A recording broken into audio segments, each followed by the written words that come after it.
Hey, how's it going, you foul, tarnished, bloody fingers, and maidenless runts? Gaia Ghost here, and today I wanted to take a look at some of the more unique and seemingly underrated setups in Elden Ring, and those are the dual katana, Powerstance, and Parry builds. Basically, what that entails is getting the Wakizashi, putting the Parry Ash of War on it, and pairing that with your favorite katana. Pretty straightforward. And also a shield with relatively high stability and carry and retaliation on it, more or less allowing you to handle and deflect any attack in the game. And while I know that the buckler has always been the go-to for these kinds of builds, I actually think that this makes for a viable alternative. As while, yes, the buckler does have the most parry frames, it also has terrible guarding ability, meaning that you'll have one button that's pretty much useless.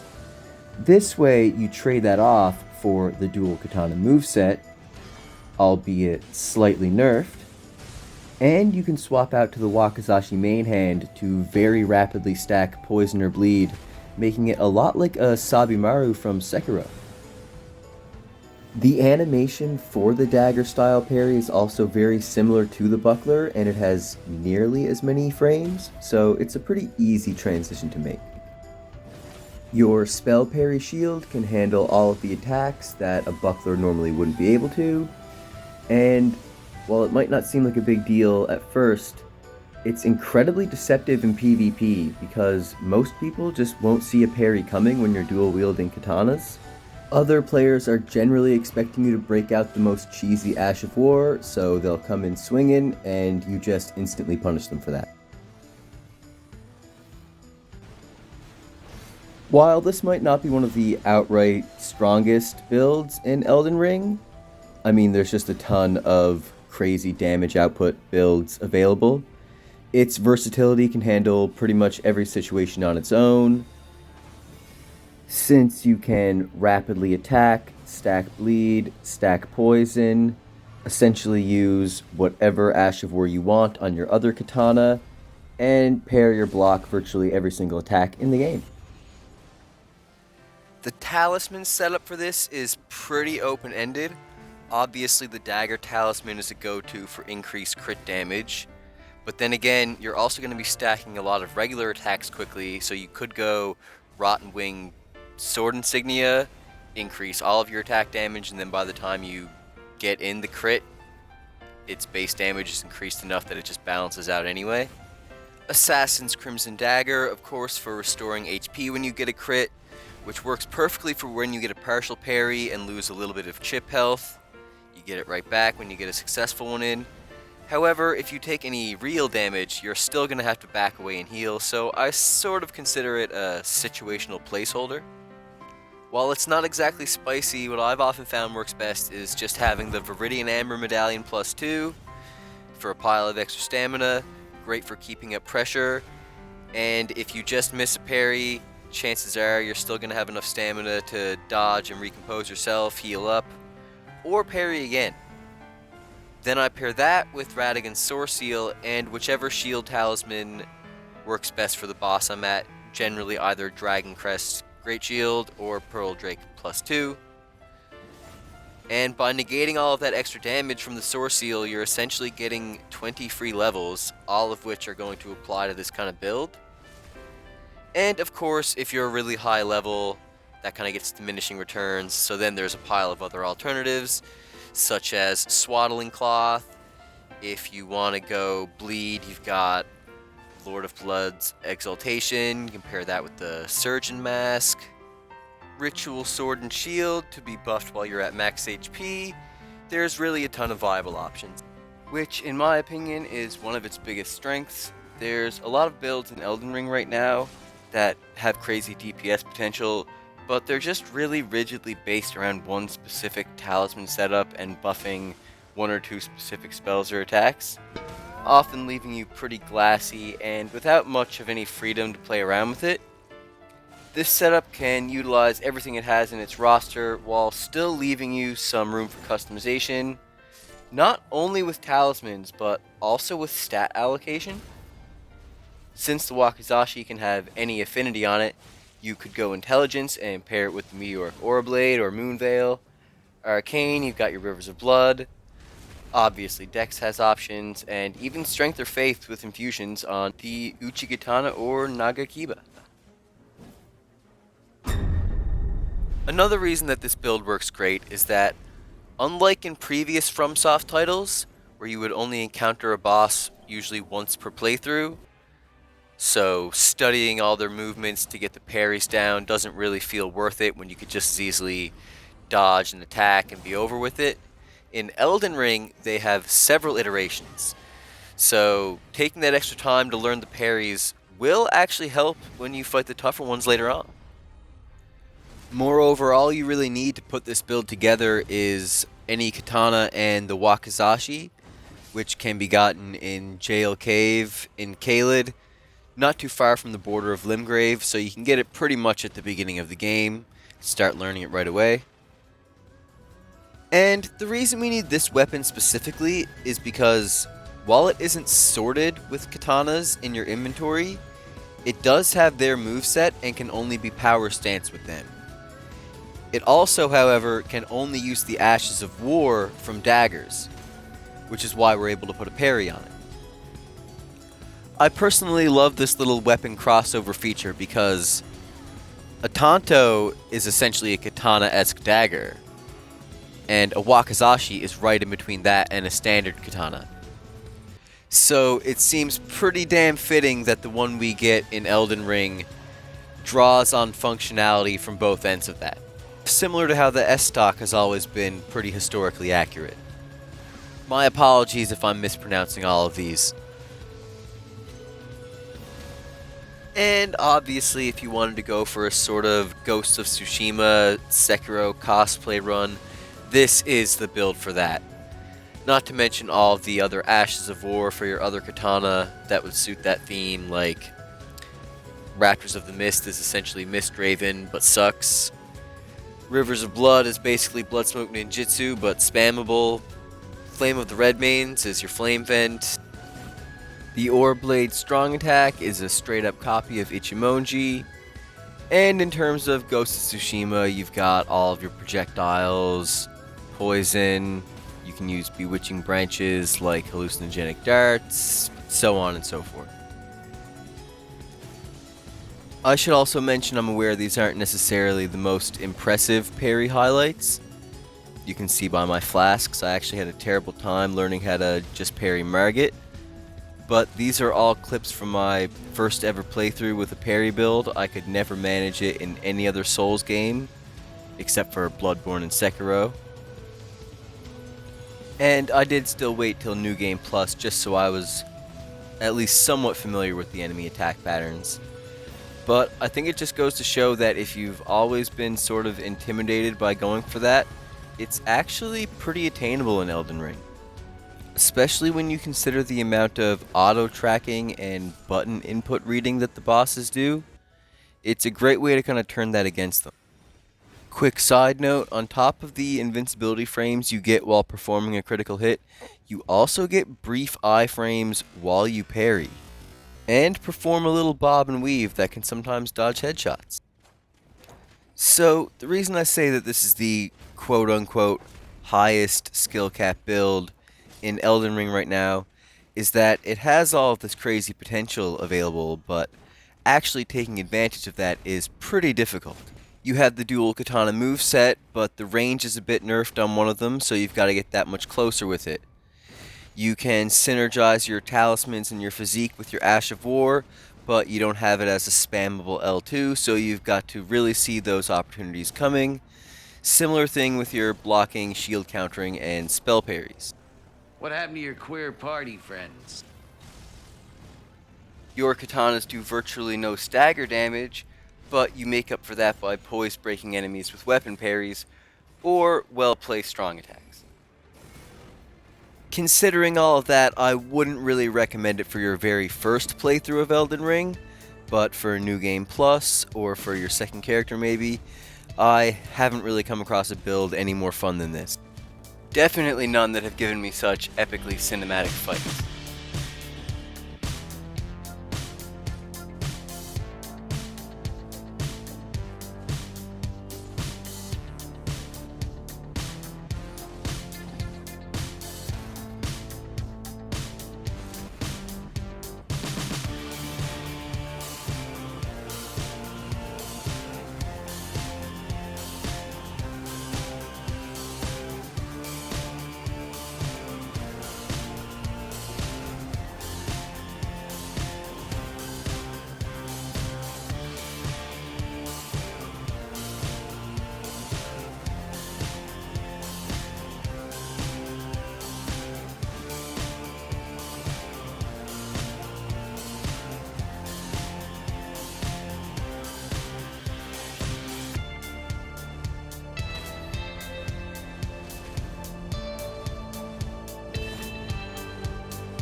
So, while it was a nightmare to learn at first, by the time I made it to the endgame bosses in my first run, it was actually my preferred way to face a lot of them. Just a quick side note that all of these bosses that take 2 or 3 parries to get in a riposte, they carry over from one phase to another. So try and get in 1 or 2 extra in phase 1. That way in phase 2, when they're being all the more aggressive, you can punish them that much faster. Great way to just turn the tides in your favor.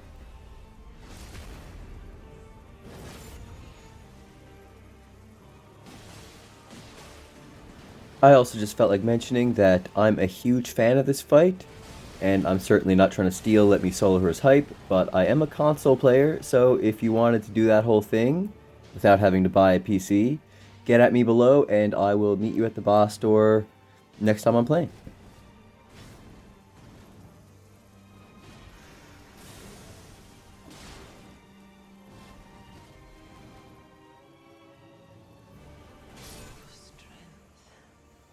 And I really wasn't blowing smoke earlier when I said it's incredibly deceptive in PvP. I'm pretty new to PvP. I played all the Souls games, but usually just offline solo.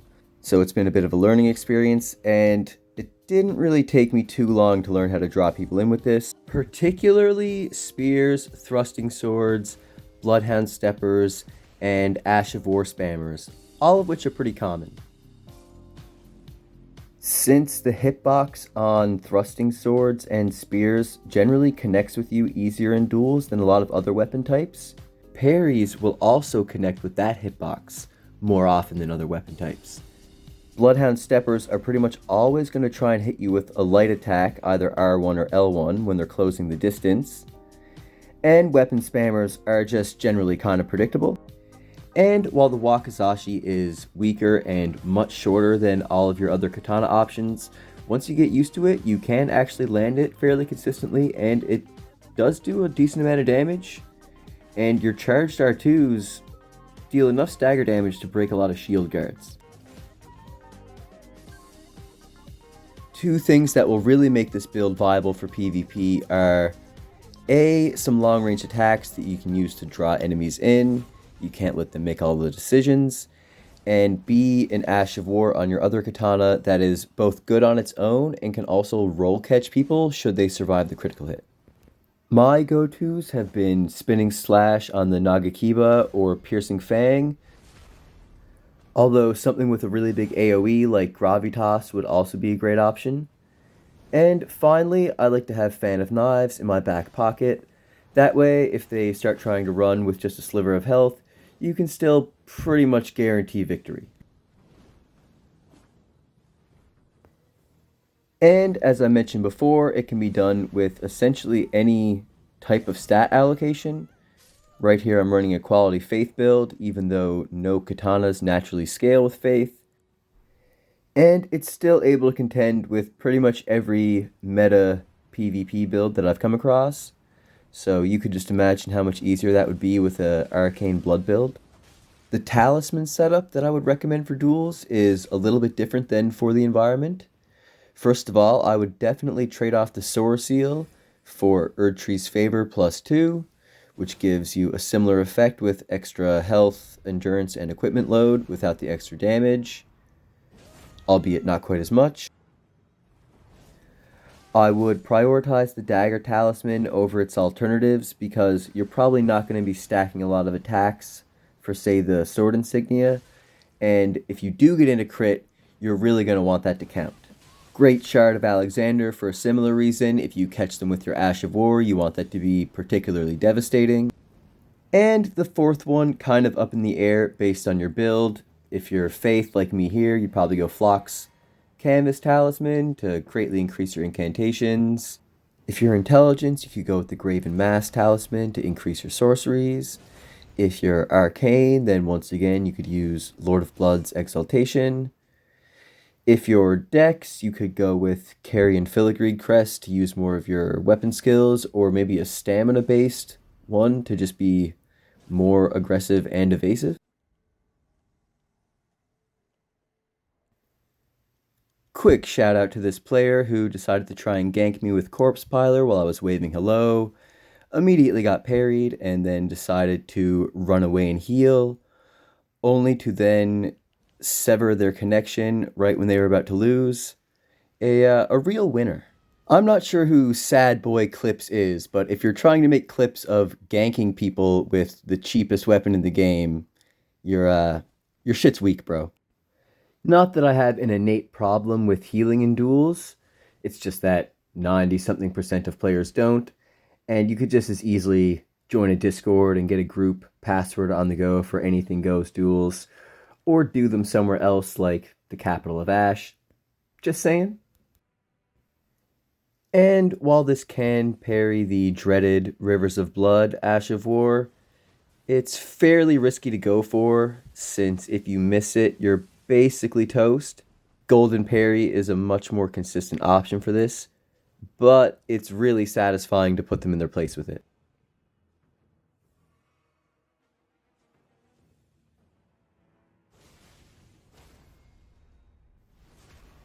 This is also a great build if you were a fan of katanas in Dark Souls 3, as they had parry as part of the sheath stance, where in Elden Ring they traded that off for an additional attack.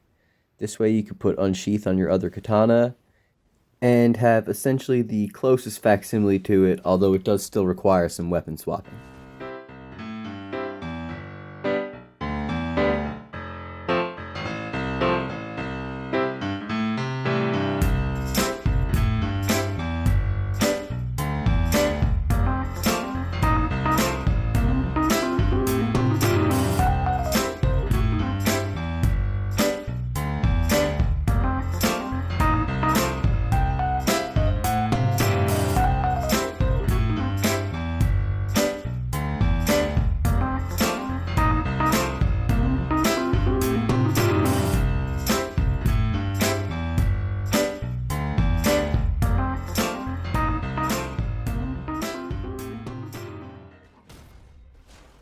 Of course, this build doesn't work the greatest against some opponents. You're not really going to be parrying back Rot Breath or Lanceau's Glaive, for example. And the same thing can be said for certain bosses and enemies in the game. They're either not parryable, or if they are, you can't get in a riposte afterwards. Generally, in this case, like I've mentioned before, you just want to focus more so on your skills, incantations, or sorceries. Generally, if a build or enemy is strong versus parrying, they're weak to the latter. That being said, while jump attacks from other players can't be parried, jump attacks from certain bosses and enemies actually can, like the Knight's Cavalry from earlier, for example, or the Omen Killers. So make sure not to pass up those opportunities.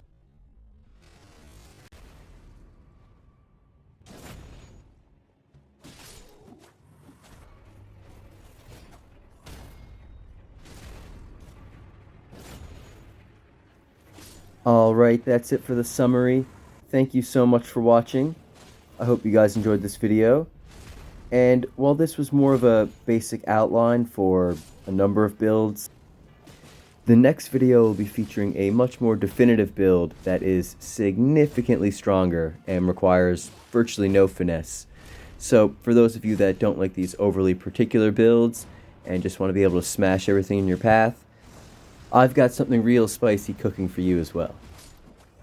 So if that sounds up your alley, drop me a follow so I don't go hollow, and I'll be back next week with more builds, boss fights, strategies, and highlights.